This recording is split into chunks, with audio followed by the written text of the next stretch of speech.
तो चलिए आज का हमारा टॉपिक है क्लास 12 फिजिक्स में विद्युत आवेश तथा क्षेत्र चल रहा था। तो आज का हमारा टॉपिक है कि विद्युत द्विध्रुव पर बल आघूर्ण का व्याख्या करना। ठीक है, ये हमारे जब व्याख्या करने के लिए आ जाता है तो 5 नंबर के लिए फिक्स है कि आपके बोर्ड एग्जाम में आएगा। लेकिन साथ में इसका इम्पोर्टेंट क्या है कि न्यूमेरिकल बनाने में इसका बहुत ज़्यादा योगदान है।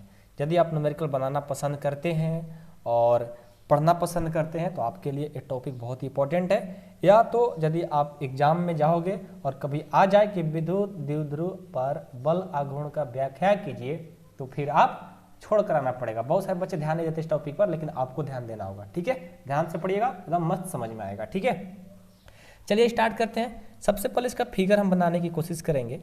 तो हम क्या लेते हैं, एक समान विद्युत क्षेत्र ले लेते हैं। एक समान विद्युत क्षेत्र ले लिए, देखो इसका नाम ई दे दो। ठीक है, एक समान विद्युत क्षेत्र है और विद्युत द्विध्रुव पर बात किया है। तो जब देखो एक समान विद्युत क्षेत्र ले लिए तो यहाँ पर हम क्या करेंगे, एक विद्युत द्विध्रुव आघूर्ण खींचेंगे। लाइन खींचे और आपको पता है कि विद्युत द्विध्रुव आघूर्ण पर यहाँ पर क्या होता है, प्लस क्यू आवेश और यहाँ पर क्या होता है, माइनस क्यू आवेश। ठीक है, ये तो बात पता है। तो इसका नाम दे दो ए और इसका नाम दे दो बी और यहाँ पर एक थीटा बनाएगा, कोण बनाएगा, तो यहाँ पर इसका नाम दे दो थीटा। ठीक है, बात समझ में आया।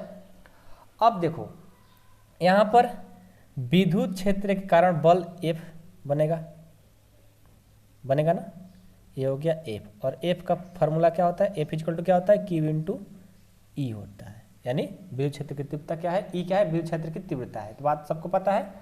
और इसके कारण क्या बना हमारा बल, यानी बल इक्वल टू यानी F equal to Q into E. Okay, अब देखो आपको तो पता है कि जब विद्युत द्विध्रुव आघूर्ण होता है, यहाँ से यहाँ किसका दूरी क्या होता है, 2L होता है। ये तो आपको हर टॉपिक में पढ़ाया अच्छे से, पहले पढ़ाया ना। अब चलो अब क्या करेंगे, देखो यहाँ से क्या हो रहा है, ध्यान देना कि ये देखो जो यहाँ से लेकर यहाँ तक, इस पर हम एक लाइन खींच लेंगे, ड्रॉ कर लेते हैं। और जो यहाँ से यहाँ जो बनेगा वो क्या बनेगा, हमारा क्या बनेगा बताइए, बलों के बीच लंबवत, बलों के बीच ये है पॉजिटिव, ये निगेटिव, इनके बीच क्या है, ये दूरी है। बलों के बीच लंबवत क्या है, दूरी है। ओके, तो ये है, ये बी है और इसका नाम दे दो सी। ठीक है, अब एक बात यहाँ ध्यान दो, ये थीटा, तो ये भी बनाएगा थीटा। ठोके नहीं, ओके ठीक है। चलिए अब क्या करेंगे, देखो ए थीटा और ए थीटा और इसका नाम ए बी सी। अब यहाँ से हम क्या करेंगे, जो काम किए हैं, यदि आपको 5 नंबर लेना है, यदि आपको 5 नंबर लेना है तो अब जो काम हम किए हैं यहाँ पर इस फिगर में, इसको लिखना पड़ता है, तब 5 नंबर मिलेगा। या नहीं कि सीधे आप फिगर बना लिया और प्रूफ कर दिया आपको 5 नंबर मिल जाएगा, नहीं, इसके बारे में लिखना होगा। जो आप काम किए हो ना, इसके बारे में लिखना पड़ेगा। तो वही हम लिखते हैं, माना, ध्यान से लिखिएगा सब समझ करके, रटना नहीं इसको। माना एक क्या है, एक विद्युत द्विध्रुव पर क्या है, विद्युत आघूर्ण है ना, विद्युत द्विध्रुव पर एक बल आघूर्ण है। माना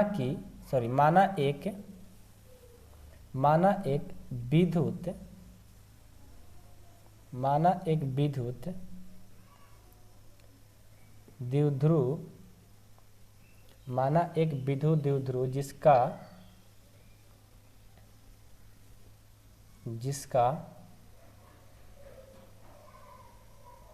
द्विध्रुव आघूर्ण, थोड़ा सा पेन को चेंज कर लेते हैं। ठीक है, ये थोड़ा अच्छा नहीं चल रहा है। जिसका द्विध्रुव आघूर्ण क्या होता है, P इक्वल टू 2QL कह लो, चाहे Q इंटू 2L कह लो। ठीक है, 2QL है। ओके, ई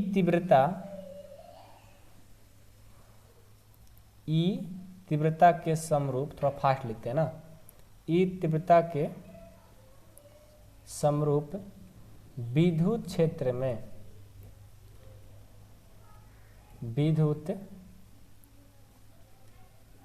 में इस प्रकार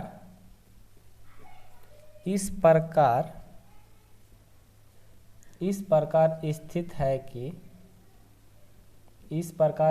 है कि द्विध्रुव के अक्ष क्या है, ए बी। द्विध्रुव के अक्ष जो काम करे हैं ना वही लिख रहे हैं, ठीक है। ए बी विद्युत क्षेत्र की दिशा में, विद्युत क्षेत्र की दिशा में, ए बी विद्युत क्षेत्र के दिशा में नहीं के लिखो, विद्युत क्षेत्र की दिशा के साथ थीटा कोण बना रहा है ना, थीटा कोण बनाती है। जो फिगर बना है वही सेम हम लिख रहे हैं, आप भगा कर भी देख सकते हो, ठीक है। बनाती है तथा इसमें द्विध्रुव के प्लस क्यू आवेश, ठीक है, प्लस क्यू आवेश पर विद्युत क्षेत्र की दिशा, विद्युत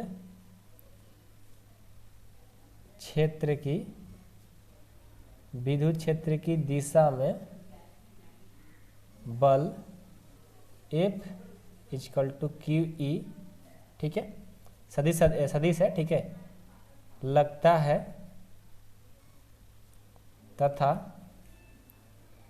माइनस क्यू आवेश पर विद्युत क्षेत्र की तीव्रता क्या लगेगा, विद्युत क्षेत्र की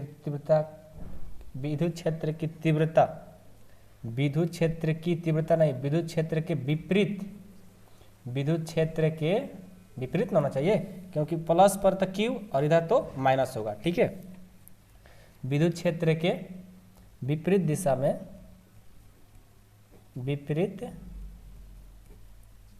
में क्या लगेगा, F = -QE लगता है।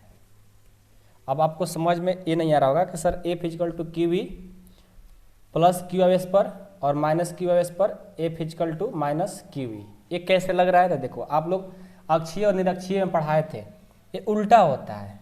यदि आप पढ़े होंगे तो आपको पता होगा, ज़्यादा बताने की जरूरत नहीं है, ठीक है। अब हमने इतना लिख लिया, अब लिखने के बाद इसको तो प्रूफ भी करना होगा ना, सिर्फ लिखने से तो फिगर बनाने से नंबर नहीं मिलने वाला, तो इसको लिखना भी बहुत जरूरी है, ठीक है। तो देखो ध्यान से देखो, सारा चीज़ हम सिखाए थे आज। सबसे पहले आपको बता दें कि विद्युत द्विध्रुव पर बल आघूर्ण को हम क्या किससे सूचित करते हैं, टा।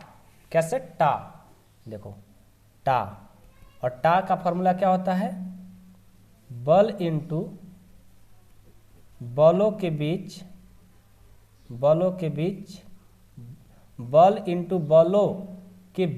की लंबवत दूरी, ठीक है। क्या होगा, लंबवत दूरी। तो क्या हो जाएगा यहाँ से, टा = टा क्या है, बल आघूर्ण है, ठीक है। ध्यान दीजिएगा, आप यहाँ पर ना लिख करके बल आघूर्ण भी लिख सकते हो। बल यानी F इंटू बलों के बीच की दूरी, क्या है, AC है। यहाँ पर समझने वाली बात है, AC लिख दिए, लेकिन यहाँ पर समझो अभी, ठीक है। यहाँ पर रफ में पहले समझो, टा = F का वैल्यू क्या है, Q × E, हमने लिख दिया Q × E। और AC का मान कहाँ से निकालेंगे, यहाँ आप फिगर में आ जाओ, देखो इसका मान हमें निकालना है। तो देखो, तो पहले यहाँ पर A है हाइपोटेनस, और एक है ए लाइन और एक ए लाइन, और यहाँ पर थीटा है। तो आप तो क्लास 10th में पढ़े हो ना भाई त्रिकोणमिति में, कि जब यहाँ पर थीटा कोण बनाती है तो इसके ठीक सामने वाला क्या होता है, लंब होता है, परपेंडिकुलर होता है। तो ये थीटा कोण है, तो ये क्या होगा, परपेंडिकुलर। और हाइपोटेनस यानी कर्ण कभी चेंज होता नहीं है, और ये हो जाएगा आधार यानी बेस हो जाएगा। तो यहाँ पर तो यही कंडीशन है ना, जब यहाँ थीटा कोण बनाए तो सामने वाला लंब होता है, एक हो जाएगा कर्ण, ये हो जाएगा आधार। हमें क्या निकालना है, AC। अब AC के लिए कैसे निकालेंगे, यहाँ पर समझो, यहाँ पर समझाने के लिए बोले थे, लेकिन यहाँ पर समझो अच्छे समझाएंगे, थोड़ा जगह ज़्यादा है। अब ये देखो, तो H और हमें क्या चाहिए, H तो पहले से दिया गया है, H दिया गया है, मतलब कर्ण यानी हाइपोटेनस दिया गया है। हमें क्या चाहिए, लंब चाहिए, P चाहिए, P। तो आप पढ़े हैं ना 10th क्लास में 9.1 में, एक्सरसाइज 9.1 में, कि जब एच और पी का संबंध हो तो उसके लिए किसका फॉर्मूला होता है, साइन थीटा का। किसका होता है, साइन थीटा का। याद है कि नहीं याद आया, आ गया याद, याद आ गया तो समझ में आ गया होगा, ठीक है, साइन थीटा का। तो यहाँ से हमें क्या निकालना होगा, साइन थीटा निकालना होगा। तो देखो साइन थीटा का फॉर्मूला क्या होता है, एच बटा पी। तो साइन थीटा एच का मान कितना है 12 है, और पी का मान कितना है नहीं दिया है ना, AC हो गया। ये रफ में काम कर रहे हैं, ठीक है।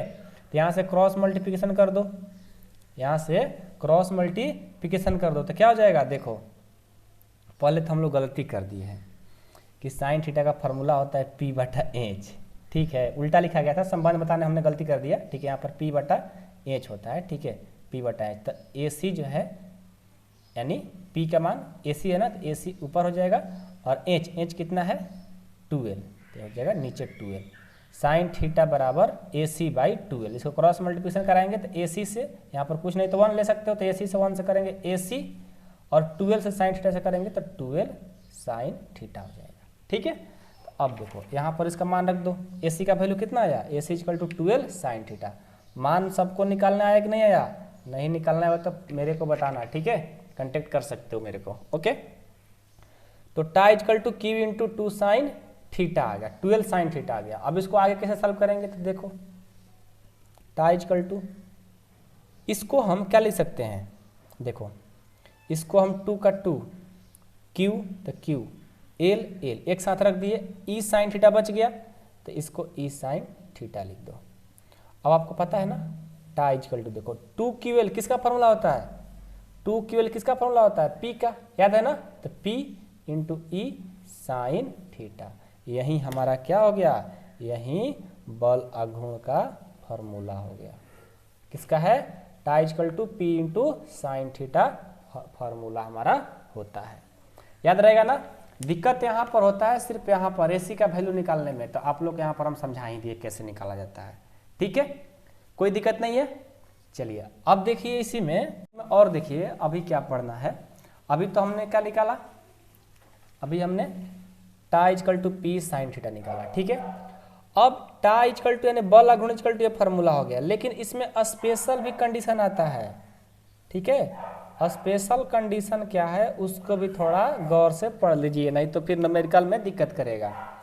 स्पेशल कंडीशन यही है, नंबर ए, यदि मान लो थीटा का वैल्यू 0 हो जाए, मान लो जो थीटा यहाँ पढ़े हो ना, थीटा का वैल्यू 0 हो जाए, तब जब थीटा का वैल्यू 0 हो जाएगा तो टाई इक्वल टू पता है क्या होगा, P इंटू साइन थीटा होता है, तो थीटा का मान क्या हो गया 0, तो P इंटू साइन 0, तो टाई इक्वल टू क्या हो जाएगा, साइन 0 का मान 0 होता है, यानी सबको क्या कर देगा 0 कर देगा, टाई इक्वल टू क्या हो जाएगा 0, याद रखिएगा, ठीक है। और बी नंबर में है कि यदि थीटा का मान 90 डिग्री हो तब, तो tie equal to PE sine theta होता है, तो tie equal to PE sine theta का मान 90, तो tie equal to PE sine 90 का वैल्यू 1, इसको कर दो P साइन, ऐसे लिख दो P हो जाएगा, बस PE हो जाएगा। अब दोनों में अंतर क्या है, देखो ये मिनिमम के लिए सबसे छोटा 0 होता है, और मैक्सिमम जो होता है PE होता है, याद रखिएगा ना। जब मैक्सिमम में टा का वैल्यू पूछे तो PE, मिनिमम में पूछे तो 0। इसके साथ में दो और है जो कि आपको हम पढ़ाएंगे नहीं, जैसे दूसरा है किसी बुक में पढ़ाना होता है लेकिन आपके सिलेबस में नहीं है, विद्युत द्विध्रुव पर कार्य, जैसे हम लोग बल आघूर्ण पढ़े ना उसी तरह से कार्य पढ़ना होता है। और इसके साथ एक और है विद्युत, इस टॉपिक को हम छोड़ रहे हैं लेकिन इसके बारे में हम समझाएंगे अभी, क्योंकि आपके सिलेबस में नहीं है लेकिन न्यूमेरिकल में बहुत काम आता है, ठीक है। ऊर्जा, एक कार्य हो गया एक ऊर्जा हो गया। जब विद्युत द्विध्रुव पर कार्य का फॉर्मूला पूछे तो W इक्वल टू होता है PE 1 माइनस कॉस थीटा होता है, याद रखिए। कब, विद्युत द्विध्रुव पर जब कार्य का फॉर्मूला पूछा जाएगा तो W equal to PE 1 minus cos theta, और जब विद्युत द्विध्रुव पर स्थितिज ऊर्जा पूछे यानी potential energy PE equal to तो माइनस PE कॉस थीटा, बस इतना ही अंतर है दोनों में।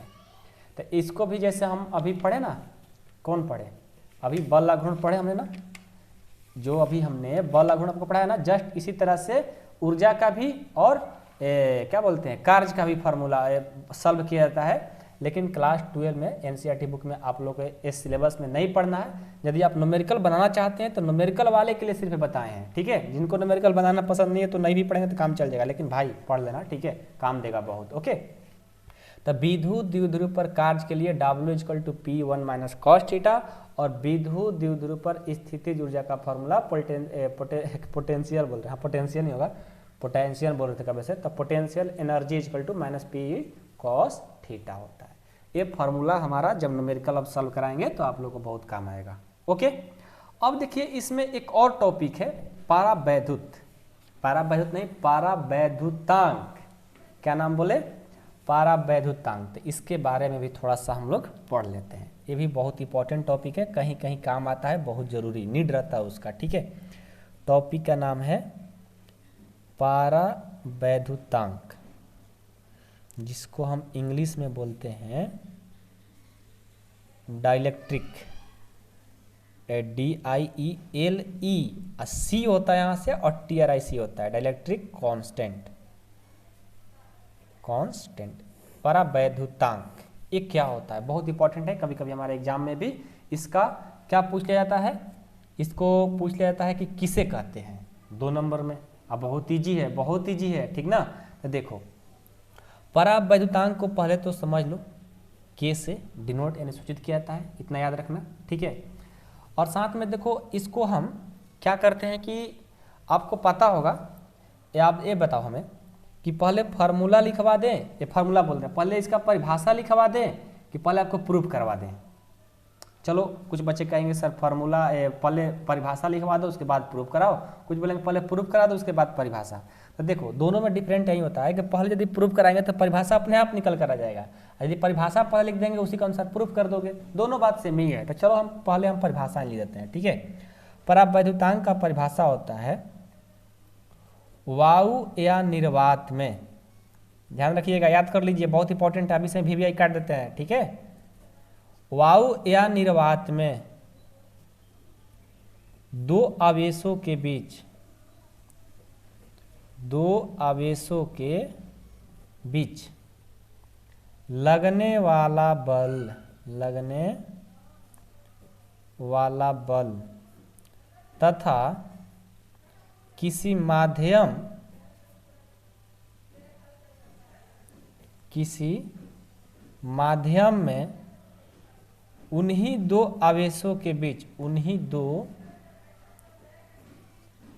आवेशों के बीच